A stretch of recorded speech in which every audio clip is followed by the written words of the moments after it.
Boletim Coppola.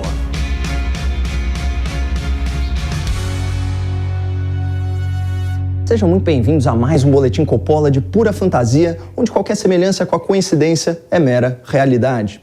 Hoje eu quero narrar para vocês um conto da floresta, uma fábula sobre a ascensão dos porcos ao poder. Há algum tempo, em um lugar não tão distante, havia uma floresta abençoada e exuberante. Sua fauna era diversa, sua flora incomparável. O seu solo era tão fértil que, em se plantando, tudo dava. Enfim, era uma terra agarrida e gigante pela própria natureza. Ainda assim, a despeito de toda essa riqueza, alguns animais sofriam. Isso porque as melhores árvores estavam todas tomadas pela elite dos pássaros. Empoleradas nos galhos mais altos, essas aves viviam protegidas dos perigos da terra e tinham acesso aos frutos mais saborosos, privilégios que elas raramente compartilhavam com os animais do chão.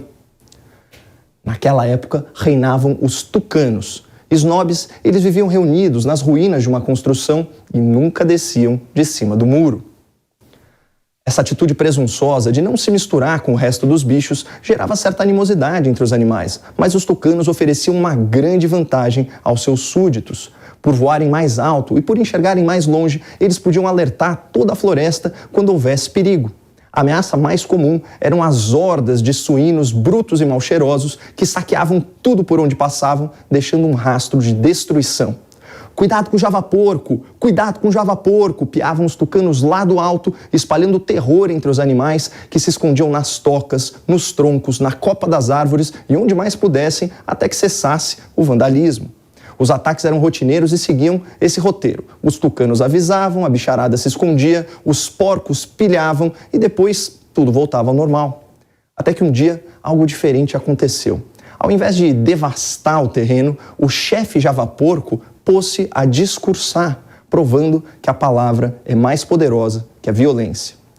Companheiros animais, não tenham medo, saiam dos seus esconderijos, olhem para mim. Eu sou como vocês, minhas patas são sujas de barro, minhas costas pesam nas caminhadas e a minha boca não alcança o fruto doce nas árvores. Tudo o que desejo é uma floresta mais justa, em que os animais de 4 patas sejam tratados como os animais de 2 asas. Esses bicudos aí que nos desprezam, que nos olham de cima para baixo. A estratégia do chefe javaporco funcionou. Os bichos foram se desentocando e se aproximando. Até a serpente ficou encantada com a fala sedutora e a voz cavernosa do grande suíno. Nas semanas seguintes, mais e mais bichos compareceram para ouvir as palavras indignadas do aguerrido quadrúpede. De cima do muro, os tucanos observavam impotentes o crescente descontentamento da fauna com seu reinado. Mas era pior que isso.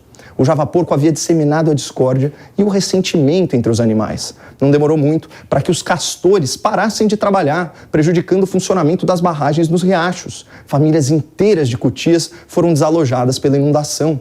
Armadas com paus e pedras, gangues de saguis passaram a furtar provisões de outros bichos. Um coletivo de macacos prego ocupou uma série de árvores que eles declararam improdutivas. E os gambás, se valendo do seu odor característico, passaram a invadir tocas que não lhes pertenciam. Era o caos, mas o chefe javaporco se refestelava nesse ambiente de rancor e inveja. Sua popularidade só crescia, então chegou a hora de tomar o poder. Companheiros animais, a ambição e o egoísmo dos tucanos trouxeram insegurança e desigualdade. São aves preconceituosas que não sabem o que é viver aqui no chão como nós. Eles querem que vocês tenham medo, mas nós trazemos a esperança de um reinado em que todos os bichos serão iguais. Naquela tarde, os animais votaram e a esperança venceu o medo. Eleito rei da mata, o chefe javaporco anunciou em tom dramático: nunca antes na história dessa floresta um quadrúpede governou. Agora, as elites das árvores e as feras da selva terão que compartilhar sua fartura com todas as criaturas da terra, da lama e do lodo. Apesar do discurso inflamado, o chefe javaporco montou seu conselho animal repleto de aves e predadores, com destaque para as raposas vermelhas e os lobos. Na sua corte, os conflitos eram julgados por um tribunal de corvos e os decretos eram divulgados pelas gralhas e pelos papagaios. Já os tributos e os estoques, para surpresa de muitos, permaneceram sob responsabilidade de um representante dos tucanos.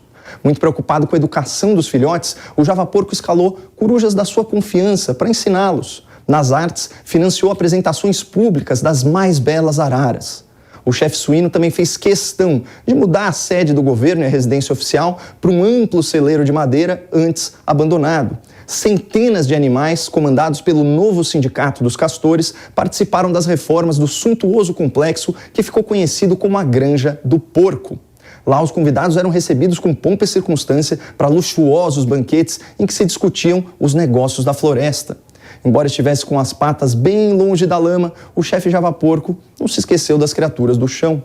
Toda semana, cada animal tinha direito a uma castanha contada. Filas quilométricas se formavam para receber o inédito benefício criado pelo pai dos bichos. Algumas poucas vozes críticas reclamavam que o Javaporco havia prometido muito mais que isso. Mas para quem nunca comeu fruta, as castanhas eram uma iguaria. 10 anos se passaram e o velho suíno percebeu orgulhoso que toda a sua família porca e todos os seus amigos haviam enriquecido durante seu reinado. Aliviado e satisfeito, decidiu aposentar-se, mas fez questão de manter lobos e raposas no conselho do reino. Para sucedê-lo, o Javaporco queria um animal que andasse de 4, como ele, mas vaidoso que era, fazia questão que o novo governante não o ofuscasse e nem o superasse. Encontrou finalmente a candidata perfeita. Essa é a companheira Anta, anunciou o suíno, guinchando de emoção. Confiem nela como vocês confiaram em mim. Foi assim que o Javaporco conseguiu mais uma proeza, elegeu uma autêntica anta para cuidar de toda a floresta. Infelizmente, a vaidade do velho suíno cobrou seu preço. Em alguns meses, a anta já meteu as patas pelos cascos, toda atrapalhada nas suas ações e toda confusa nas suas ideias. Seus discursos incompreensíveis viraram motivo de chacota entre os bichos e sua incompetência trouxe mais fome e carestia para a floresta.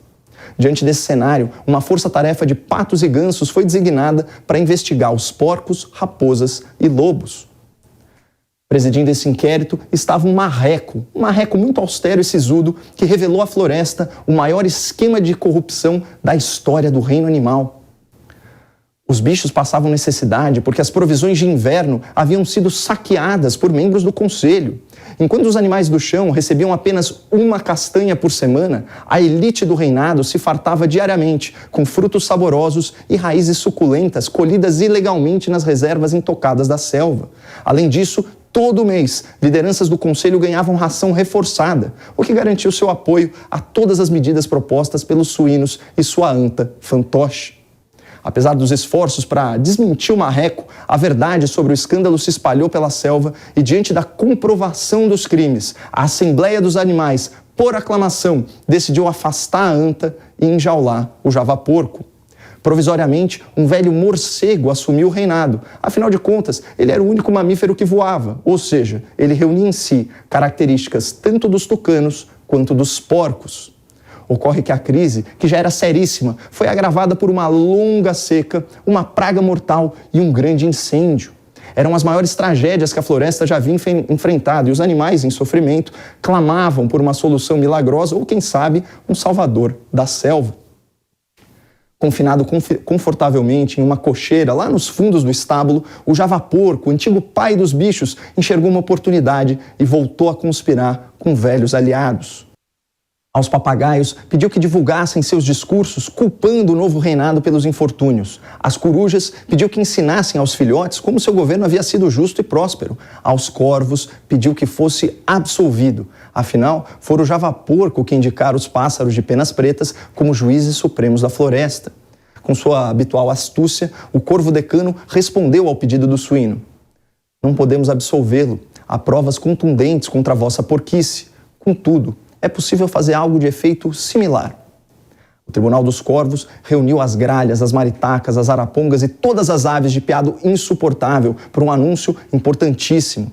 Estamos aqui reunidos para reparar uma grave injustiça cometida contra um formidável suíno que tanto contribuiu para a nossa floresta. O corvo seguiu com a leitura do seu parecer.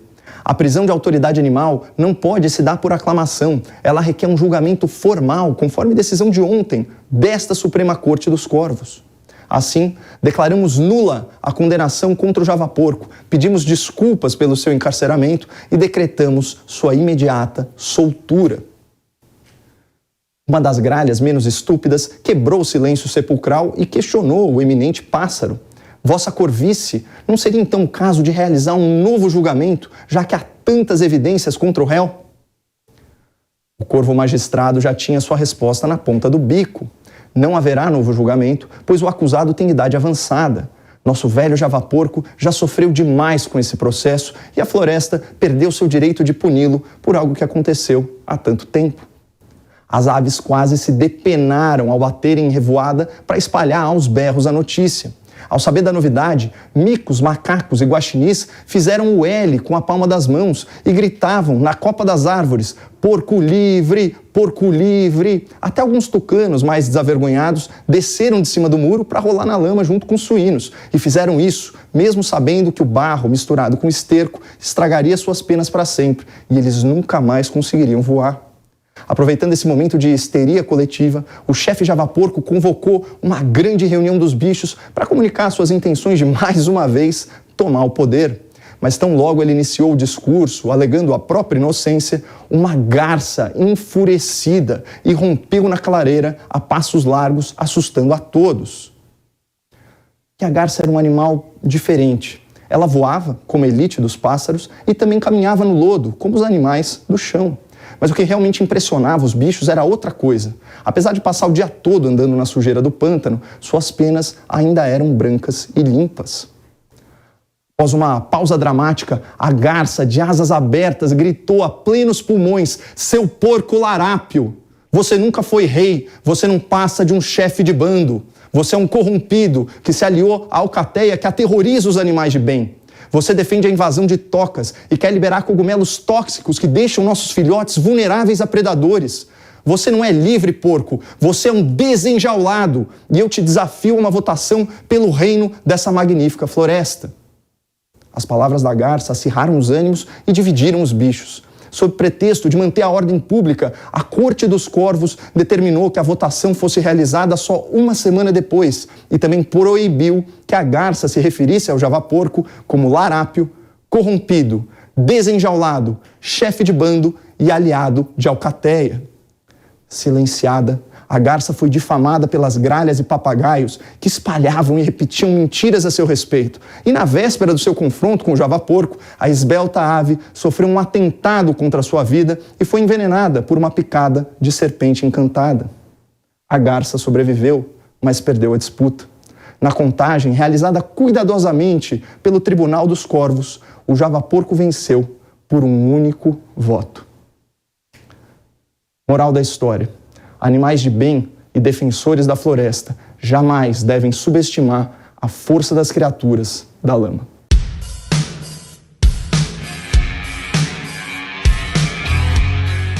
A opinião dos nossos comentaristas não reflete necessariamente a opinião do Grupo Jovem Pan de Comunicação.